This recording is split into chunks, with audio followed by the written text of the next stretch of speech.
YouTube? Quinn Wade coming to y'all with that instant analysis on the Milwaukee Bucks winning their sixth straight game, and they improved to 10-9, one game above 500 after beating the Washington Wizards. The Wizards fall to 2-16. The Bucks win 124-114, a 10-point game at the end of the day. Washington did end the first quarter with the lead. It was 29-28. The Bucks made their run and took the lead and kept it basically for the rest of the game with a 35-29 second quarter.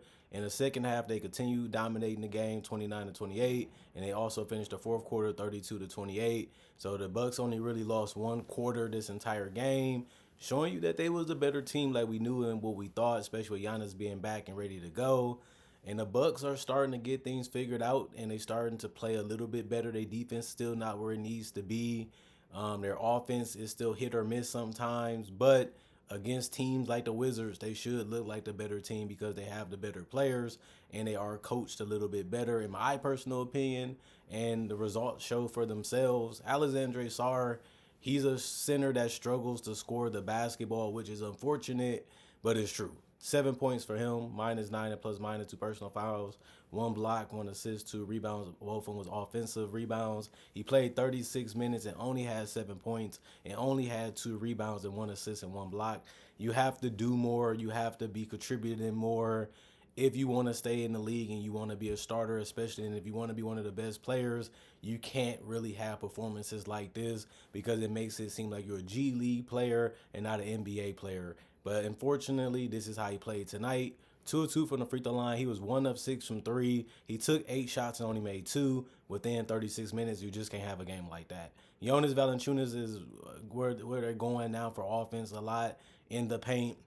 He has 16 points, -4 and +4 personal fouls, 4 turnovers, 1 steal, 5 assists, 7 rebounds. One was offensive, 4-4 from the free throw line, 0-2 from 3, 6 of 9 from the field. Malcolm Brogdon, he had 29 points. He was able to rebound and get 11 of them, so 20 and 10 from Brogdon. He also had 3 assists, 1 block, 1 turnover, 5 personal fouls, and he was -1 and +. He also was 7 of 7 from the free throw line. He was 2 of 2 from 3 and 10 of 15 from the field. He just picked his spots when to score. He wasn't rushing it. He wasn't forcing it. He played within the offense, or he was creating offense or moving the ball, and when it was his time to get in a comfortable spot or take a shot that he actually liked, that's what he ended up doing. Jordan Poole, 31 points, -7 and +3 turnovers, 3 personal fouls, 1 block, 2 steals, 7 assists. He did have 4 rebounds, 8 of 9 from the free throw line. He was 3 of 10 from 3 and 10 of 23 from the field. He came to this team to be the focal point of the offense and show that he can lead the team and show that he can take over a game and be one of the best players in the league. He's been inconsistent with that this year, unfortunately, but this has been one of his better games that he has had this year. Koulibaly, 4 points, -5 and +3 personal fouls, 2 steals, 4 assists, 2 rebounds, 0 of 2 from the three-point line, 2 of 8 from the field. He's still learning his game, still learning how to be a consistent player, still learning how to get to the paint and learning how to shoot consistently. It's going to take a while for him to be able to do it because it never was his attributes or his strongest skills. He's trying to develop those skills and hone those skills. So we'll see what happens with him. But he did play 36 minutes.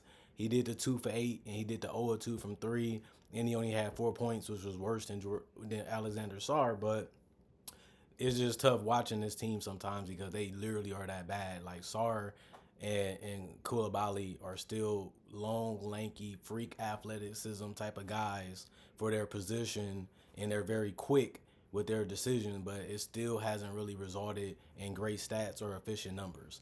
Anthony Gill, 0 points, -4 and +. He didn't really contribute stats-wise because he only played 3 minutes. Marvin Bagley did play 4 minutes. He was 2 of 2 from the free throw line, 1 of 1 from the field. He did get 2 rebounds. One was offensive. He ended with 4 points. And then Keyshawn George played 19 minutes. He had 4 points, -2 and +, 3 turnovers, 3 personal fouls, 1 steal, 2 assists, 2 rebounds. One of them was offensive. He was 0 of 3 from the three-point line, 2 of 6 from the field. Corey Kispert continued to show that he's a decent player. 16 points for him, -15 and +/- personal fouls, 8 rebounds.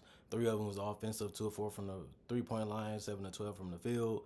Carlton Carrington, 3 points, -3 and plus minus, two personal foul, one turnover, one steal, two assists, three rebounds, 1 of 3 from the 3 point line, 1 of 5 from the field. The rest of the guys was ruled out with injury or they didn't play because the coaches made that decision. They shot 41 of 87, 47% from the field, 9 of 32, 28% from three, 23 of 24, 95% from the free throw line, 41 rebounds, 24 assists, 7 steals, 3 blocks, 12 turnovers, 26 personal fouls. And the Milwaukee Bucks handled their business. Torian Prince hit a nice three in the fourth quarter that gave them that cushion with that 11-point night tonight in 24 minutes. +6 and plus minus. He did have 3 personal fouls, 1 block, 1 steal, 2 assists, 1 rebound, 2 of 2 from the free throw line, 3 of 4 from 3. He was also 3 of 4 overall from the field. Giannis Antetokounmpo continued his dominant reign over the NBA this season offensively. Still need to pick it up defensively. Giannis did end up with a triple DZ, 42 points, +9 and plus minus, 4 turnovers, 1 block. He did have 11 assists tonight and 12 rebounds to go along with those 42 points. 2 offensive rebounds, 12 of 17 from the free throw line. He was 15 of 24 from the field. It was nothing they can do to stay in front of him. It was nothing they can do to really guard him. They tricked him and helped him make a little bit of mistakes here and there. But overall, Giannis did what he wanted to do to the defense, and he also helped his teammates get easy quality shots, and all they had to do was just knock him down.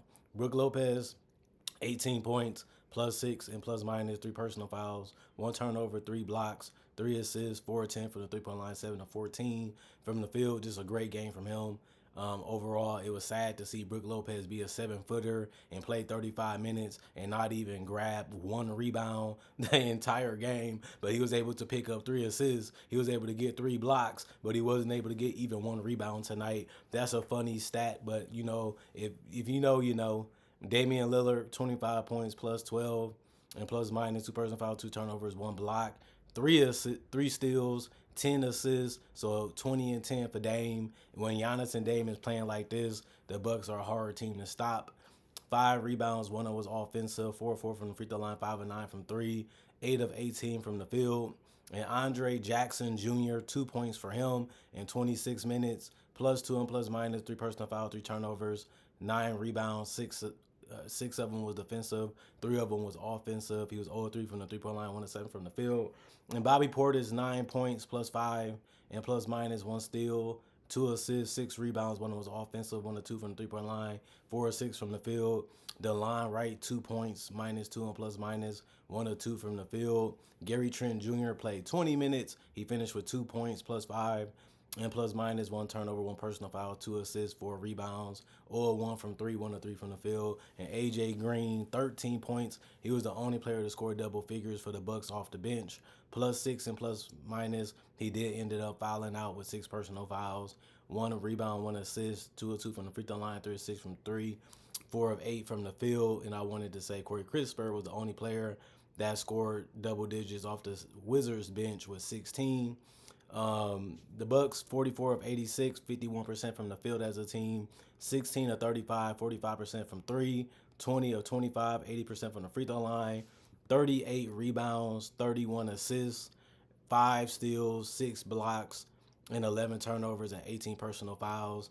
And, you know, the Wizards shot a lot of threes tonight and couldn't make them. And the Bucks shot just as many as they did, but they did make them.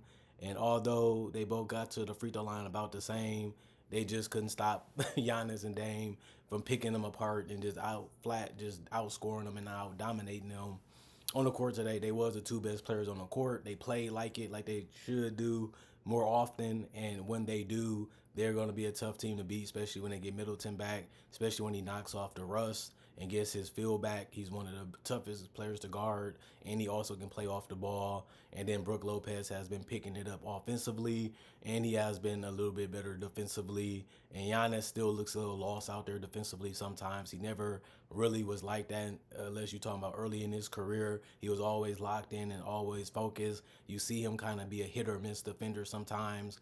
This year, we knew that Dame was going to be a problem defensively. He always been in his career. That is something that hasn't changed. And, you know, when you look at Brook Lopez, he did protect their paint. He hasn't been terrible in the interior, but other than that, people have been finding ways to score on Brook Lopez and finding ways to, you know, attack his slow-footed ways on a perimeter, which happens. Obviously, you got to find whatever you can find to give your team the best chance of winning. And the best opportunity is winning is finding the weakest link and trying to find a way to abuse it, so that way you can put yourself in the position to win the game. The Bucks do it. Every team does it. It's just part of how the game goes, and how it's going to continue to go. Other than that, comment, like, subscribe, share the notification bell for more analysis. If you're new to the channel, I do NBA content only, and I do breakdowns of legends, current players, current rookies, and future stars, because I still make content. I also do conversation videos just like this throughout the year, throughout the days, throughout the months, throughout the weeks, and I also upload a lot of content frequently. So if you love basketball content, you can't get enough, whether it's breakdowns or podcasts, this has been one of the first channels to do it, and I still do it because the fans love what I do, and I love making a video. This is how this channel works, and if you want to see how it works, check out my videos on my channel. If you're new to the channel, you'll see everything that I offer and what I do, and then subscribe and continue to support the channel to the best of your ability, and I appreciate that because you don't really have to, and I understand that because I've been doing YouTube for over 10 plus years. Other than that, see you guys with more analysis later today.